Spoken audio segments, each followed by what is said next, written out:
जय माता दी। माँ महागौरी की कथा। माँ दुर्गा जी की 8वीं शक्ति का नाम महागौरी है। नवरात्रि में 8वें दिन महागौरी शक्ति की पूजा की जाती है। इनका रूप पूर्णतः गौरवर्ण है। इनका रंग शंख, चंद्र और कुंद के फूल के समान है। माँ महागौरी की अवस्था 8 वर्ष की मानी गई है। अष्टवर्षा मवेद गौरी, इन्हें अन्नपूर्णा, ऐश्वर्य प्रदायिनी, चैतन्यमयी भी कहा जाता है। इनकी 4 भुजाएं हैं। इनके ऊपर वाला दाहिना हाथ अभय मुद्रा में है तथा नीचे वाला हाथ त्रिशूल धारण किया हुआ है। ऊपर वाले बाएं हाथ में डमरू धारण कर रखा है और नीचे वाले हाथ में वर मुद्रा है। इनकी पूरी मुद्रा बहुत शांत है।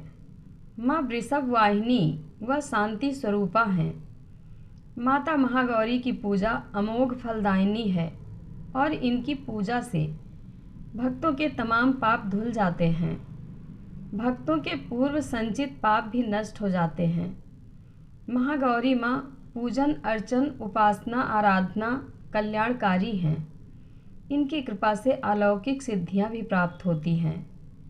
भविष्य में पाप, संताप, दैन्य दुख उसके पास कभी नहीं जाते।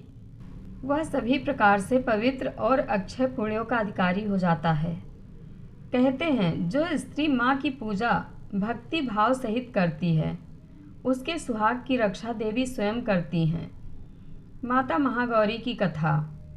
पार्वती जी ने शिव जी को पति रूप में प्राप्त करने के लिए कठोर तपस्या की थी। घोर तप के कारण से इनका शरीर काला पड़ गया।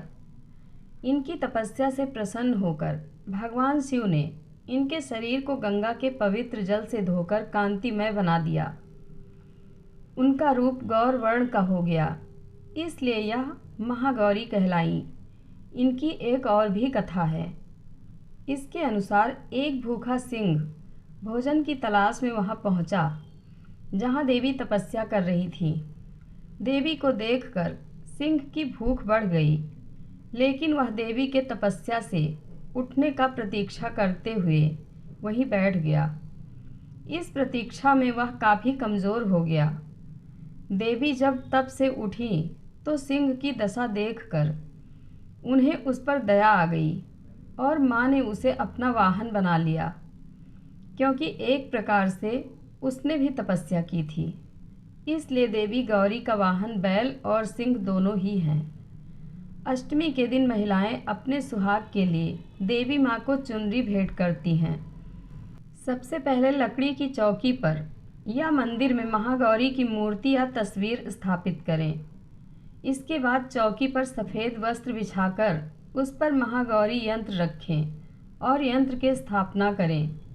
माँ सौंदर्य प्रदान करने वाली हैं। हाथ में श्वेत पुष्प लेकर माँ का ध्यान करें। अष्टमी के दिन कन्या पूजन करना श्रेष्ठ माना जाता है। कन्याओं की संख्या 9 होनी चाहिए, नहीं तो 2 कन्याओं की पूजा करें। कन्याओं की आयु 2 साल से ऊपर और 10 साल से अधिक ना हो। भोजन कराने के बाद कन्याओं को दक्षिणा देनी चाहिए। माँ महागौरी बीज मंत्र। श्री क्लीं ह्रीं वरदायै नमः। स्तुति मंत्र। या देवी सर्वभूतेषु माँ महागौरी रूपेण संस्थिता। नमस्तस्यै नमस्तस्यै नमस्तस्यै नमो नमः। जय माता दी। कथा अच्छी लगे तो कमेंट बॉक्स में अपनी राय ज़रूर दें। धन्यवाद।